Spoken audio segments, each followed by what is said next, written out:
Welcome back to every NES game. I'm Slider, and this time we're looking at Castelian. Castelian? Castelian?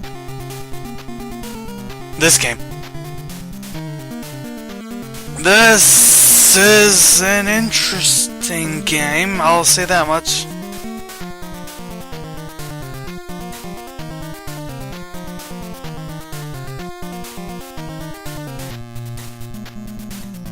It's on novice difficulty, so we might be okay. Entering the Tower of Eyes. This is... What? What? I walked a few inches to the right and died. From a disappearing platform.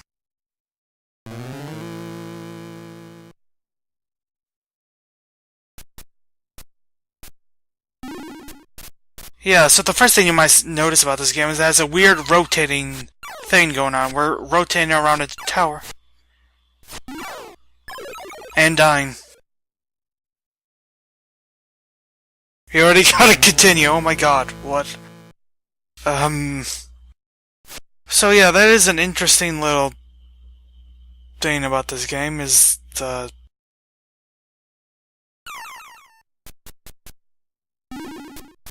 that rotates, which was apparently a tough thing to pull off on the NES. I remember that being a big deal for Kirby's Adventure, which was one of the last NES games.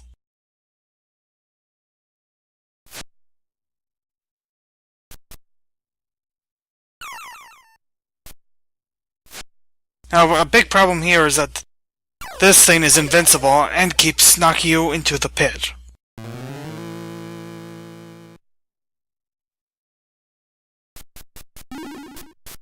Fortunately, I can only move, as far as I know, at least.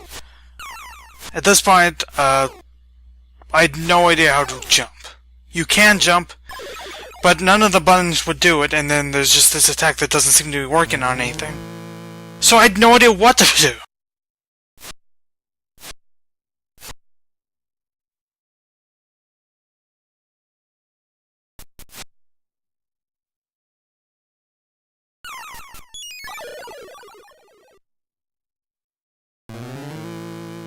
Yeah, I was kinda lost, but eventually I did figure it out through testing. See, you have to press, I forget it's either the A or B button. The same button as the attack button, though. But you have to do it while moving if you want to jump. Which is really stupid because the other button, as far as I know, isn't really used. And it's just really awkward to jump in this game. Which you think shouldn't be a problem, but is. And we got a game over. With accomplishing literally nothing.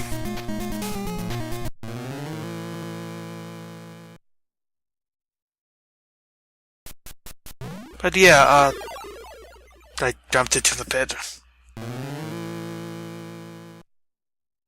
This point, trying to figure out what exactly to do. One of my ideas is to try to jump over that pit, and maybe that would help.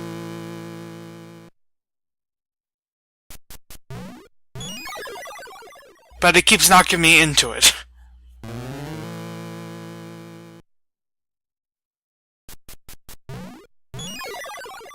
Oh god. And the next one also.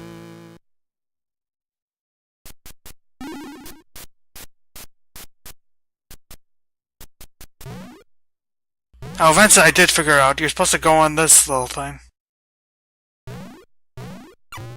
To do what took me a little bit, though. Because it's a somewhat wider looking platform. Instead of the purple ones that match the tower, I guess. And these ones, if you press up, make a little elevator, so now we can go into the door. That does help.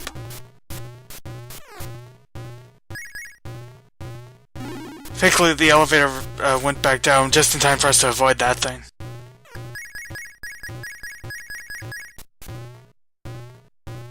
How would you guess that was an elevator, by the way? Anyway, we can destroy the bouncing ball there at least, so that's good. You don't have to jump over those little platforms. You can, if you move, you'll go up. If it's just a single, I don't know, if it's only like a few pixels long like that. Unfortunately, the enemies knock you down. They don't kill you, but they do knock you down, which can cause you to die in the pit.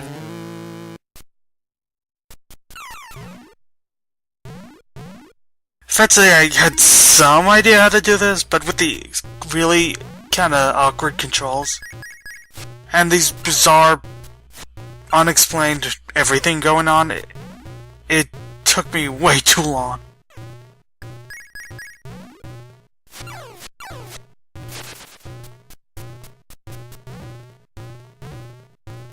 Yeah, so another weird thing is that when you're climbing up this part, if you let go of the buttons, it'll just automatically make you slide to the right in this part. I have no idea why. It just happens.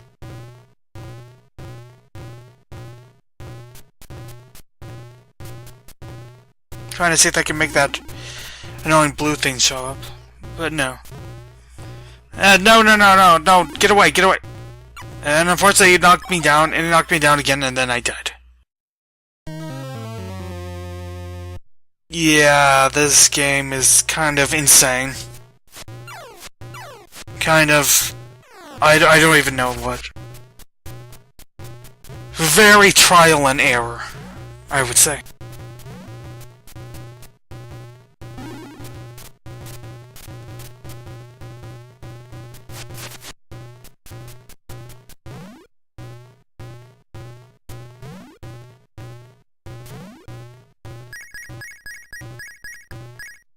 We do get more points for going up the elevator, which is funny. That was a bad idea. As was that.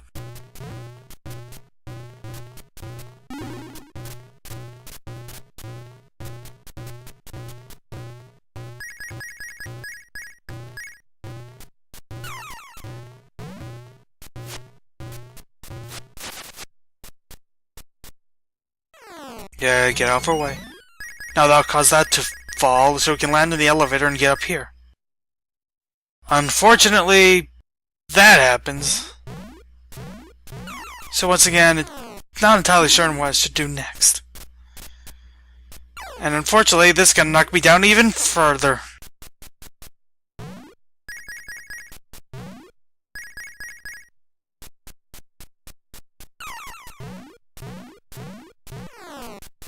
And unfortunately, by this point, you might have noticed something else. There's a time limit. You have 100 seconds to do this entire level.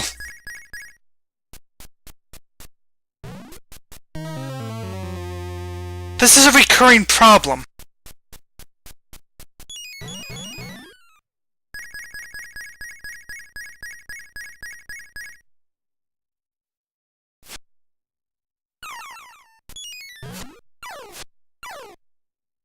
Fortunately, that thing just turns into a glowing orb when you hit it. Even though it looks almost exactly the same as... It does look the same as the bouncing enemy, so... Not that one, the other one, but... And now it just conveniently fell on where the elevator was. It was conveniently on the same space, same height, whatever. And so it ran into me and I fell down again.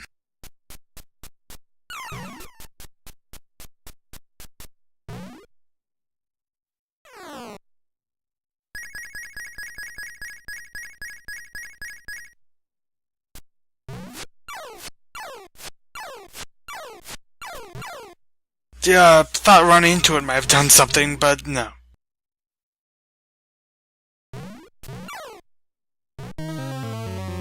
Time out again. Yeah, this game is just absurdly frustrating. I did eventually figure out you have to jump over here. Over the, platform. Unfortunately, that thing appeared at just the right time to knock me down to the very beginning. Oh, joy. Yeah, at that point, might as well.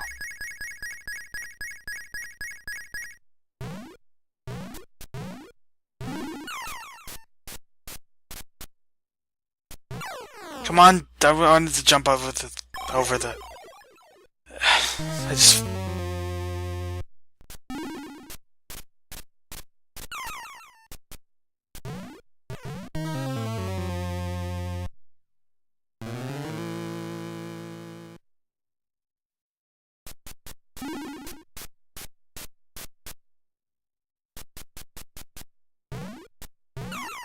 and I just kept playing. This video might be about 10 minutes long, but I was playing for well over 25, so, yeah. And I never got past this level. It is just really annoying to play. Like, the controls just aren't good enough for what it's trying to do, and it's just way too reliant on trial and error. It's not a good time, despite any effort put into it. And despite how impressive it might have looked at the time. And even then, I'm not sure how impressive it looked, other than a single cool effect. Yeah, just don't... that game was just annoying. I just tried and tried to get past that one level. But no matter what, you have to just know exactly when everything is... especially that annoying blue enemy that just shows up. You have to know when it shows up. If not, it can easily just screw you. Surprising that game that annoying. I'd never heard of it before, though. Well, I mean, I guess there's enough NES games for me to not know some of them exist, as the series has made it abundantly clear.